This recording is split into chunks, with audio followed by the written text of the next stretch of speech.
bergerak di sepanjang garis koordinat mendatar. Sedemikian rupa sehingga posisinya saat T yang mana T tersebut adalah waktu dinyatakan oleh S sama dengan T pangkat 3 dikurang 12 T pangkat 2 ditambah 36 T dikurang 30. Pertanyaannya, kapan kecepatannya 0? Dapat kita ambil rumus dari kecepatan yaitu V sama dengan ds per dt, yang mana waktu dinyatakan oleh S sama dengan T pangkat 3 dikurang 12 T pangkat 2 ditambah 36 T dikurang 30. Kita turunkan sehingga dapatlah 3 T pangkat 2 dikurang 24 T ditambah 36. Lalu dari hasil tersebut kita bagikan menjadi 3, yang mana mendapatkan hasil T pangkat 2 dikurang 8T ditambah 12 sama dengan 0. Nah, untuk sama dengan 0 itu karena kita dapat mencari kapan kecepatannya 0. Jadi kita tulis dengan sama dengan 0.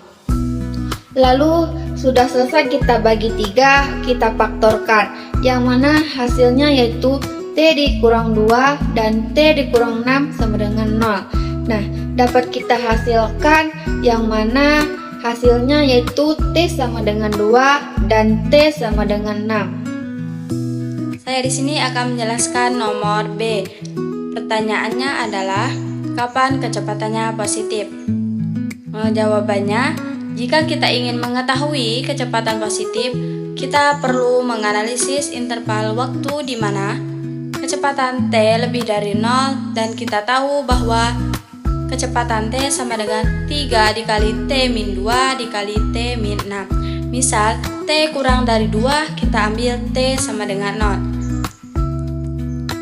Nah, 3 dikali 0 min 2 dikali 0 min 6 sama dengan 3 dikali min 2 dikali min 6. 3 dikali min 12 sama dengan 36. Berarti kecepatan T lebih dari 0. Maka kecepatannya tadi kan 36 lebih dari 0, maka kecepatannya positif.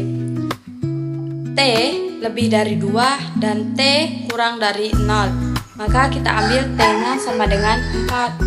Kecepatannya 4 sama dengan 3 dikali 4 min 2 dikali 4 min 6 sama dengan 3 dikali 2 dikali min 2 sama dengan 3 dikali min 4 sama dengan min 12 kurang dari 0, kecepatannya negatif. T lebih dari 6, kita ambil T sama dengan 7. Kecepatannya 7 sama dengan 3 dikali 7 min 2 dikali 7 min 6 sama dengan 3 dikali 5 dikali 1 sama dengan 15.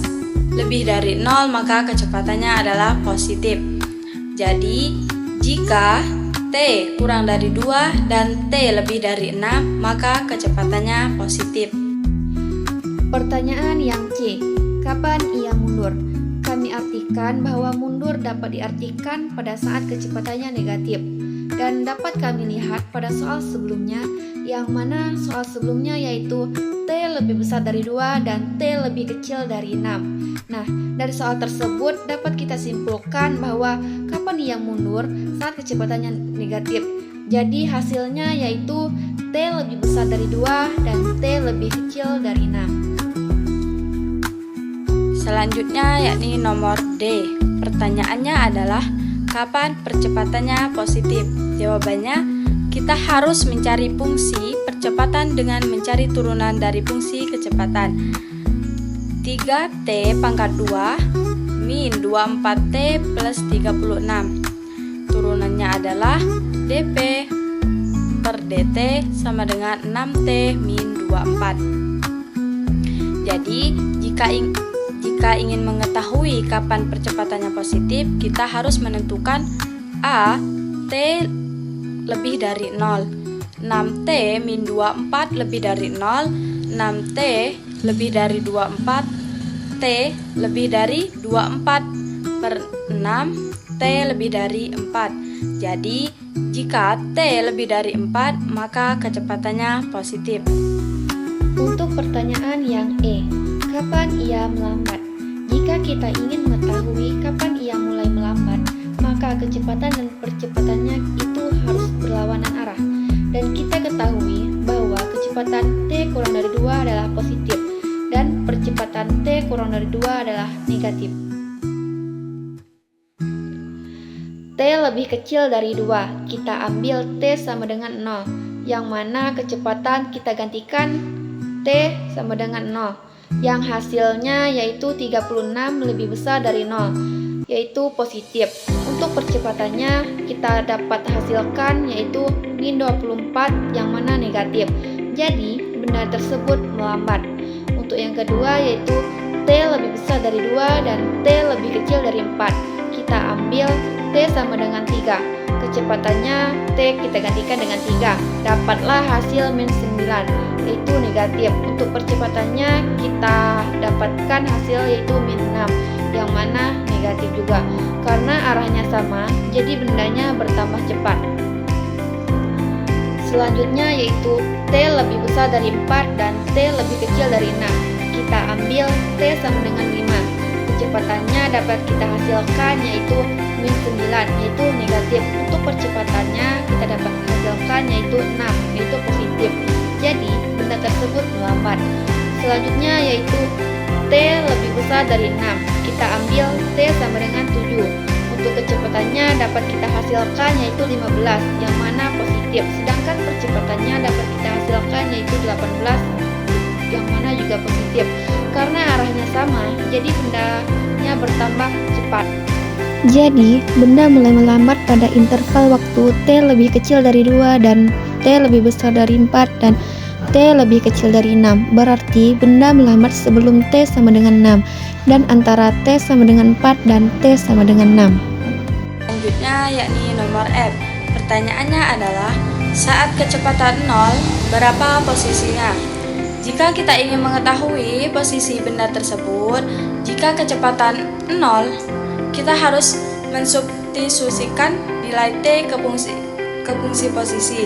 Yang kita ketahui fungsi posisinya adalah T pangkat 3 min 12 T pangkat 2 plus 36 T min 30. Jadi mencari posisi benda pada saat T sama dengan 2, kita substitusikan ke dalam fungsi posisi. S dikali 2 sama dengan 2 pangkat 3 min 12 kali 2 pangkat 2 plus 36 kali 2 min 30. 8 min 12 kali 4 plus 36 dikali 2 min 30. Min 40 plus 72 min 30 adalah hasilnya 2. Mencari posisi benda pada saat T sama dengan 6, kita substitusikan T sama dengan 6 ke dalam fungsi posisi.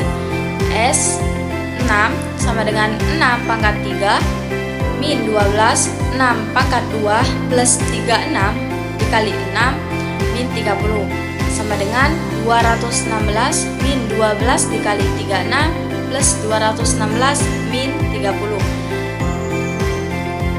216 min 432 plus 216 min 30 adalah hasilnya min 30. Jadi ketika kecepatan benda adalah 0 pada saat T sama dengan 2, posisinya adalah 2, dan pada saat T sama dengan 6, posisinya adalah min 30.